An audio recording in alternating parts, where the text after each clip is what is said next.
আসসালামু আলাইকুম। Intermediate accounting এর ক্যাশ ফ্লো স্টেটমেন্ট এই চ্যাপ্টারের দ্বিতীয় ক্লাসে তোমাদেরকে স্বাগতম।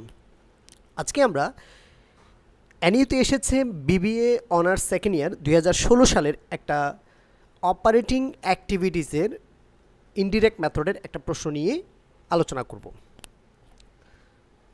Tughlaq company limited provides you the following data. Number 1, net income for the year 2015 33,000। 2015 সালের আমাদের নিট ইনকাম দেওয়া আছে 33,000 টাকা। 2 নম্বরে দেওয়া আছে সাম ব্যালেন্সেস 2015 ওপেনিং 1/1/2015 31/12/2015।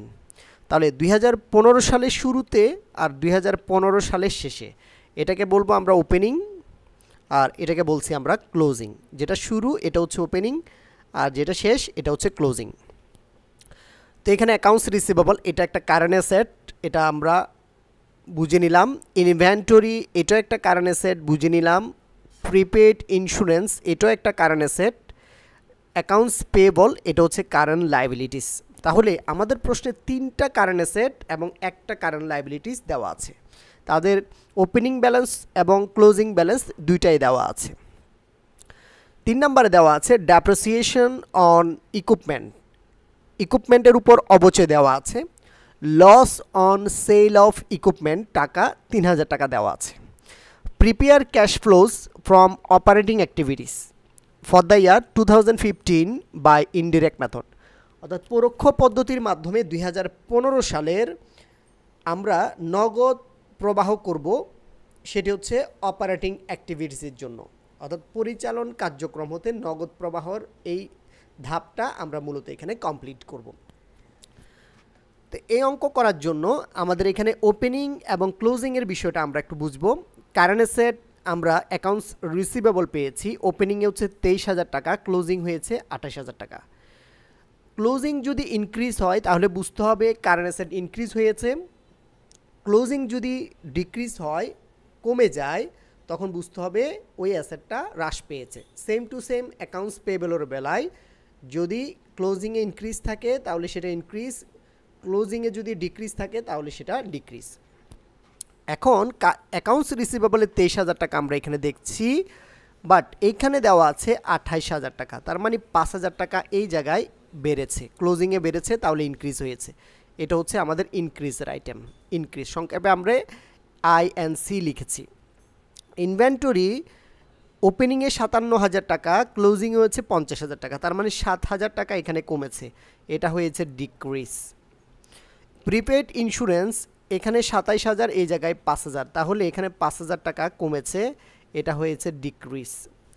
অ্যাকাউন্টস পেয়েবল এখানে হচ্ছে 20,000, এদিক হয়েছে 18,000, তাহলে 2,000 টাকা কমেছে, এটা হয়েছে ডিক্রিজ। তাহলে ইনক্রিজ এবং ডিক্রিজের আইটেমগুলো আমরা পেয়ে গেলাম। এখন আমাদের অঙ্কে আমরা যাব। কোম্পানির নাম লিখেছি Tughlaq company limited, cash flow statement indirect method for the year ended 2015। আমরা লিখেছি cash flow from operating activities, এরপরে লেখা হয়েছে নেট ইনকাম। এই যে নেট ইনকাম প্রশ্নে দেওয়া আছে, নেট ইনকামটা আমরা সেকেন্ড কলামে নিয়ে আসলাম। এরপর আমরা লিখব adjustment, adjustment of reconcile net income to net cash provided by operating activities. অর্থাৎ এত লম্বা বড় কথা যদি আমাদের লিখতে কষ্ট হয় তাহলে আমরা শুধুমাত্র লিখব অ্যাডজাস্টমেন্ট, এই কথাটা লিখব অ্যাডজাস্টমেন্ট। ওকে, এখানে মূলত নেট ইনকামের সাথে আমাদের অপারেটিং অ্যাক্টিভিটিসের যে আইটেমগুলো সেগুলো রিকন্টলিগুলো সংশোধন যেগুলো সেগুলো আমাদের এখানে সমন্বিত করা হয়েছে। তো এখানে আমরা অ্যাডজাস্টমেন্ট কথাটা লিখলে হচ্ছে অ্যাডজাস্টমেন্ট। আমরা জানি অপারেটিং অ্যাক্টিভিটিসে কী কী আইটেমগুলো যোগ হয়, আমরা শিখেছিলাম ডেপ্রিসিয়েশন যোগ হয়, কারেন্ট অ্যাসেট ডিক্রিজ হলে যোগ হয় এবং কারেন্ট লায়াবিলিটিস ইনক্রিজ হলে যোগ হয়। বিয়োগে কী কী হয়? বিয়োগ হয় কারেন্ট লায়াবিলিটিস ডিক্রিজ হলে বিয়োগ হয়, কারেন্ট অ্যাসেট ইনক্রিজ হলে বিয়োগ হয়, এবং আরও 2টা আইটেম আছে যোগের। একটা হচ্ছে loss on sale of equipment, সম্পদ বিক্রি করে যদি আমাদের লস হয় যোগ হয়, আর সম্পদ বিক্রি করে যদি প্রফিট হয় সেটা আমাদের বিয়োগ হয়। এই 4টা এবং 3টা মনে রাখলে আমাদের অপারেটিং অ্যাক্টিভিটিস একদম পানি পানি হয়ে যাবে। তো আমাদের প্রশ্নে দেখছি অবচয়, শুরু এই যে অবচয় দেওয়া আছে, অবচয়টা লিখে ফেললাম যোগের ভিতরে আমরা লিখে ফেলেছি loss on sale of equipment. এই যে loss on sale of equipment এটাও আমরা পেয়ে গেছি, 3000 টাকা আমরা লিখে ফেলেছি loss on sale of equipment, এই যে 3000 নিচে। তাহলে দুইটা আইটেম আমাদের প্রশ্নে হুবহু দেওয়া আছে। আর বাকিগুলো হচ্ছে ডিক্রিজ অ্যান্ড ইনক্রিজ, এই জায়গা থেকে বের করব। কারেন্ট অ্যাসেট আমরা ডিক্রিজ হলে যোগ করব, ইনক্রিজ হলে মাইনাস করব। ওকে, ইনক্রিজ হলে মাইনাস করব। এখন অ্যাকাউন্টস রিসিভেবল দেখি 23000 28000, তাহলে ইনক্রিজ হয়েছে 5000, এটা মাইনাস করব। কারেন্ট অ্যাসেটের মধ্যে ইনক্রিজ অ্যাকাউন্টস রিসিভেবল এই 28000 মাইনাস 23000, এই 5000 টাকা এখানে ইনক্রিজ হয়েছে, এই জন্য এটা মাইনাস হয়েছে। এরপর হচ্ছে ইনভেন্টরি।